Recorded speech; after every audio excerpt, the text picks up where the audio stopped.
어두운 밤입니다. 나방 한 마리가 토마토밭 위를 낮게 날고 있어요. 알을 낳을 잎을 고르는 중입니다. 어떤 잎 위에서는 잠깐 멈췄다가 그냥 지나가요. 어떤 잎에는 내려앉아서 알을 붙입니다. 우리 눈에는 다 똑같은 토마토예요. 잎의 색도 크기도 비슷합니다. 그런데 나방은 어떤 식물은 피하고 어떤 식물은 골라요. 무엇을 보고 고르는 걸까요? 나방은 보고 고르는 게 아니었습니다. 듣고 고르는 것이었어요. 우리에게 조용하기만 한 그 밭이 나방에게는 소리로 가득 차 있었습니다. 그리고 그 소리를 내고 있던 건 목이 마른 식물들이었어요. 나방은 알고 있었습니다. 어느 식물이 죽어가고 있는지. 우리는 그 소리를 오랫동안 비명이라고 불렀습니다. 그런데 이건 비명이 아닐지도 모릅니다. 더 불편한 건 비명이 아닌데도 누군가에게는 충분한 정보라는 사실이에요. 이 이야기는 사실 그 나방보다 먼저 시작됐습니다. 몇 해 전 한 연구팀이 시든 식물 앞에 마이크를 세우면서요. 이스라엘의 연구팀이 토마토와 담배를 방음 상자에 넣고 초음파 마이크를 켰습니다. 그리고 물을 끊었어요. 사람 귀로는 아무 일도 없었습니다. 상자는 그냥 조용했어요. 그런데 마이크에는 소리가 잡혔습니다. 톡, 톡, 톡, 뭔가 터지는 것 같은 아주 짧은 소리였어요. 물을 끄는 지 며칠째 그 소리는 점점 잦아졌습니다. 목이 마른 토마토는 1시간에 30번 넘게 그 소리를 냈어요. 왜 우리는 이걸 한 번도 못 들었을까요? 소리가 너무 높았기 때문입니다. 사람 귀가 들을 수 있는 소리에는 높이의 한계가 있어요. 그런데 식물이 내는 소리는 그 한계보다 몇 배는 더 높습니다. 우리 귀가 닿지 못하는 높이에서 나는 소리라 바로 옆에서 나도 우리한테는 그냥 침묵이었던 거예요. 이게 왜 중요하냐면요. 우리가 조용하다고 믿는 세상이 실은 조용한 게 아닐 수 있다는 뜻이니까요. 고요한 온실, 고요한 화분, 고요한 숲, 그건 소리가 없는 게 아니라 우리가 못 듣는 소리로 차 있는 것일 수도 있습니다. 그리고 연구팀은 한 가지를 더 알아냈어요. 그 소리를 기계에 학습시켰더니 기계가 소리만 듣고 이 식물이 목이 마른 건지 잘린 건지를 꽤 구별해냈습니다. 소리 안에 상태가 담겨 있었던 거예요. 여기서 우리는 그 소리에 이름을 붙이고 싶어집니다. 비명, 신음, 살려달라는 외침. 그런데 잠깐 멈춰야 해요. 연구팀은 이 소리에서 감정을 찾지 못했습니다. 고통도 의도도 도움을 청하는 마음도. 실험은 그런 걸 재지 않았어요. 잰 것은 딱 하나. 스트레스를 받은 식물이 소리를 더 낸다는 사실뿐이었습니다. 그럼 이 소리는 어디서 나는 걸까요? 유력한 설명은 좀 뜻밖입니다. 성대 같은 게 아니에요. 식물의 몸속에는 물을 끌어올리는 아주 가느다란 관이 있습니다.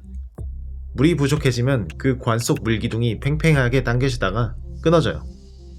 그때 작은 기포가 터지면서 나는 소리. 그게 그 톡 소리의 정체일 수 있습니다.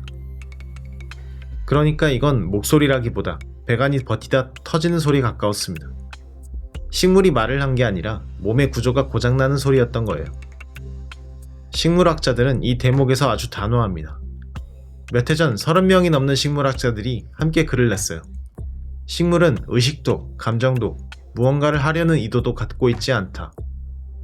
뇌도 신경도 없는 몸에 마음을 얹지 말라는 겁니다. 저는 이게 오히려 이 이야기를 더 무섭게 만든다고 생각해요.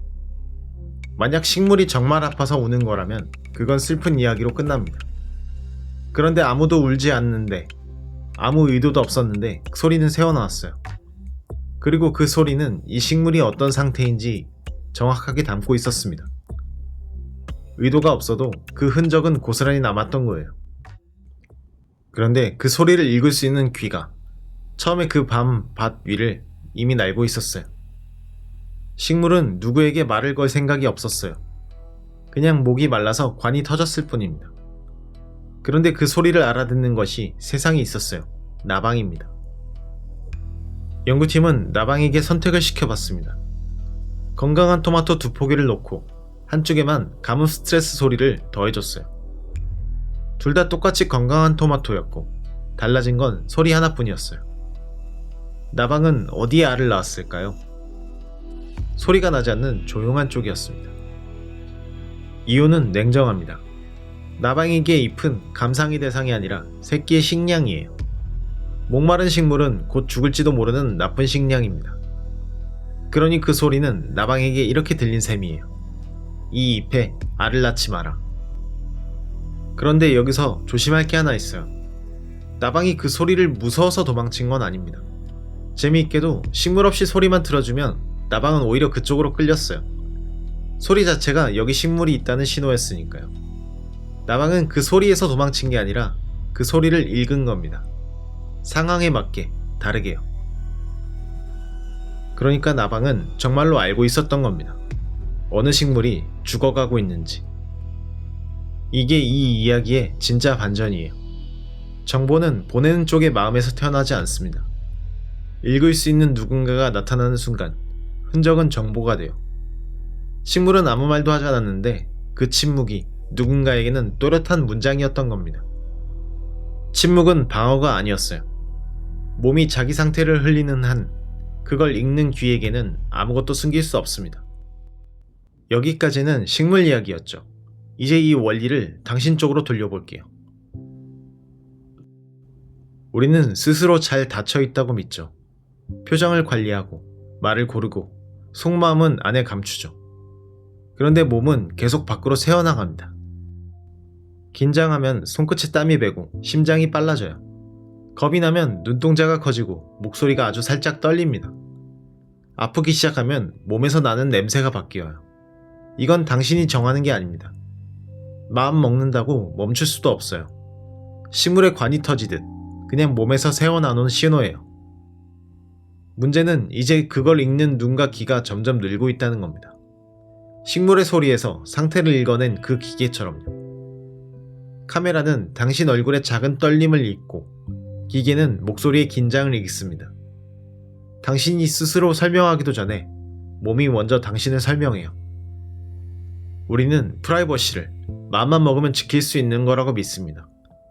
그런데 생명에게 완전한 침묵이란 건 원래 없었는지도 몰라요. 살아있다는 건 끊임없이 자기 상태를 바깥으로 흘린다는 뜻이니까요. 다시 그 밤의 밭으로 돌아가 보겠습니다. 목마른 토마토가 입도 없이 자기 안이 무너지는 소리를 흘리고 있습니다. 그 위를 나방이 낮게 날며 그 소리를 잇고 있어요. 밭 전체가 우리만 못 듣는 방송으로 조용히 시끄럽습니다. 저는 오랫동안 침묵을 아무것도 내주지 않는 상태라고 생각했어요. 입을 다물면 나는 다친다고요. 그런데 목이 마른 식물은 입이 없이도 자기 안의 붕괴를 다 흘렸습니다. 어쩌면 나도 그럴 거예요. 아무 말도 하지 않은 밤에도 심장과 피부와 목소리의 작은 떨림은 이미 나를 설명하고 있었을 겁니다. 침묵은 내가 다친 상태가 아니었어요. 단지 누가 듣고 있는지 내가 모르는 상태였을 뿐입니다.